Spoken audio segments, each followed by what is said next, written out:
तथास्तु is equal to प्रामाणिक दृढ़ निश्चयी, यानी कि हम गीता पढ़कर समझे हैं, यदि मैं संकल्प करूंगा और प्रामाणिकता यानी ईमानदारी से निश्चय करके उस पे काम करूंगा, प्रयत्न करने लगूंगा, तो जितनी भी शक्ति कम पड़ती है वह सारी शक्ति भगवान देंगे ही, यानी उसी पे भगवान तथास्तु कहेंगे। मैं जो सोचती हूँ, समझती हूँ और मानती हूँ, उसी पे भगवान तथास्तु कह रहे हैं। यह अर्ध जागृत मन की शक्ति को ज्यादा से ज्यादा जानने के लिए ही हमने यह ग्रुप बनाया है। हमारे ग्रुप में हमने जो प्रामाणिकता की व्याख्या बनाई है वह है कि खुद को प्यार करने की शुरुआत करना, यानी नियमित कसरत, प्राणायाम और श्रेष्ठ पठन करना। और गीता जी जो भगवान ने खुद कही है, उससे अच्छा श्रेष्ठ पठन कौन सा हो सकता है। इसलिए हम नियमित गीता पढ़ते हैं और दूसरों को भी पढ़ने के लिए कहते हैं। कल अर्ध जागृत मन की शक्ति में हमने मेंटल क्लॉक यानी घड़ी लगाना, अलार्म लगाना सीखा और जल्दी कैसे उठते हैं उसको सीखा। तो आज हम स्वप्न प्रबंधक यानी बोनस टेक्निक है, बहुत अच्छी टेक्निक है, वो सीखेंगे। सामान्यतः हम सभी जीवन में अनेक प्रकार की परिस्थितियों से घिरे हुए होते हैं। हम सभी अपने सामने आने वाली समस्याओं को दूर करने के लिए कुछ या अधिक तरीकों से कोशिश करते हैं। हम इस बात से अनजान होते हैं कि हमारे जीवन की सभी समस्याओं का समाधान हमारे अवचेतन मन में छिपा हुआ होता है, यानी हमारे दिमाग में ही सारे प्रश्न के जवाब होते हैं। हम उस बात से अनजान होते हैं। हमें केवल दिमाग की अवचेतन मन का उपयोग करने का लाभ उठाना है, सीखना है। हमारे दिमाग का अवचेतन मन अंतर्ज्ञान, स्वप्न, विचार, अटकलों के तरीकों से उपयोग करने के पर हमारे सभी सवालों का जवाब देता है। स्वप्न क्या है? स्वप्न हमारे दिमाग की आंखों से अवचेतन मन द्वारा देखे गए प्रोग्राम और विचारों की झरना है। स्वप्न जो हमें सपना आते हैं उसको वो यहाँ समझा रहे हैं। यह झरना निद्रा के समय में जब दिमाग के अवचेतन मन को जोड़ने वाला फिल्टर के निष्क्रिय हो जाने के कारण होता है। हमारे दिमाग में अवचेतन मन के हिस्से में हमारे वर्तमान, भूतकाल, भविष्यकाल का बहुत ज्ञान है। इसी के कारण हम अपने दिमाग के अवचेतन भाग को हमारी समस्याओं के हल ढूंढने का आदेश दे सकते हैं, जिसका उत्तर हमें स्वप्न में मिलता है। स्वप्न प्रबंधक में 4 भाग है। सोने के ठीक पहले 3 बार कहें, आज मैं स्वप्न देखना चाहता हूँ और मैं स्वप्न जरूर देखूंगा। आज इसी तरीके का पालन आप कम से कम 1 महीने या आप जितना चाहे उतना समय कर सकते हैं। ऐसा 1 महीने तक करने के बाद दूसरे चरण में आप सोने से पहले 3 बार कह सकते हैं, आज मैं सपना देखना चाहता हूँ, मैं अपने सपने को देखते जा रहा हूँ, मैं ये सपने को याद भी रखूँगा।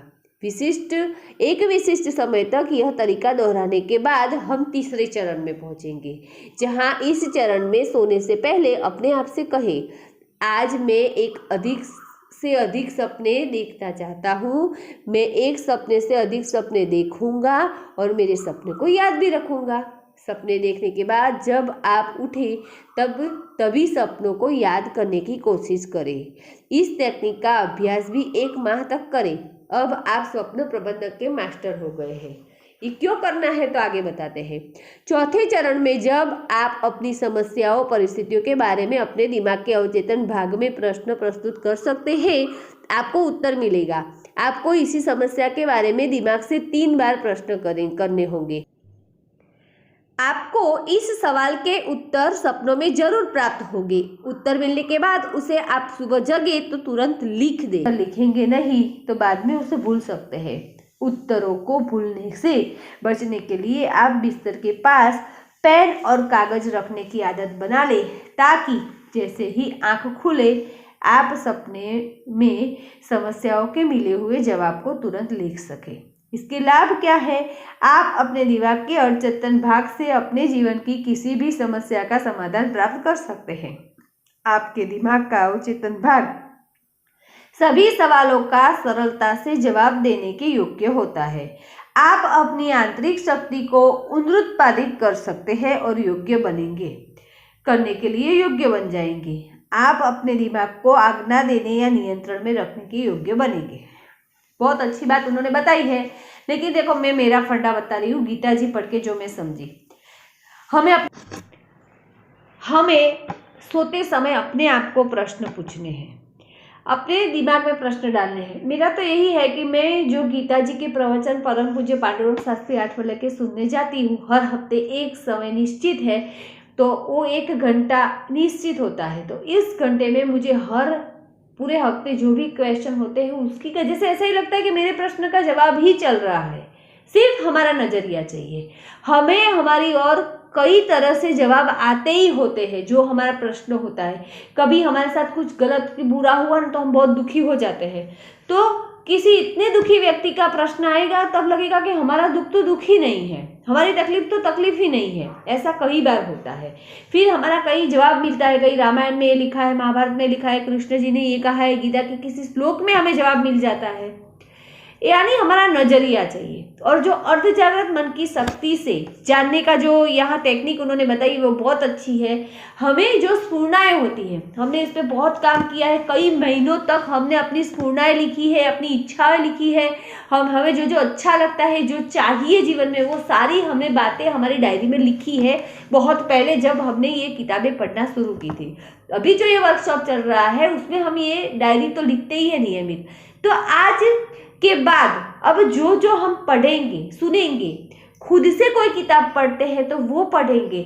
आज के पूरे दिन की हमारी दिनचर्या खत्म हो गई, तो रात को सोते समय जो भी अच्छा लगा है, कुछ सीखे हैं, तो उसको डायरी में लिखने की आदत डालनी है। आज मैं क्या सीखी, क्या अनुभव हुआ, क्या जाना, कुछ भी हमें लिखना है। सब कुछ जो पूरे दिन का हुआ उसमें हमें अपने आप से कोई विचार आते हैं, कोई हमारी खुद की जो सोच है उसको हमें लिखना है। तो आज यहीं पे रखते हैं। अब वो हमारी दिनचर्या का एक हिस्सा बन जाना चाहिए। रात को डायरी लिखना, कागज और पेन तैयार रखना, वो तो हम सालों से, जब से ये पढ़ना शुरू किया है, कोरोना आया तब से हम लोग ये रखते ही है कि नोट पेन हम अपने नज़र के सामने रखते हैं, जब चाहे अपनी स्फूर्णा लिख सकते हैं।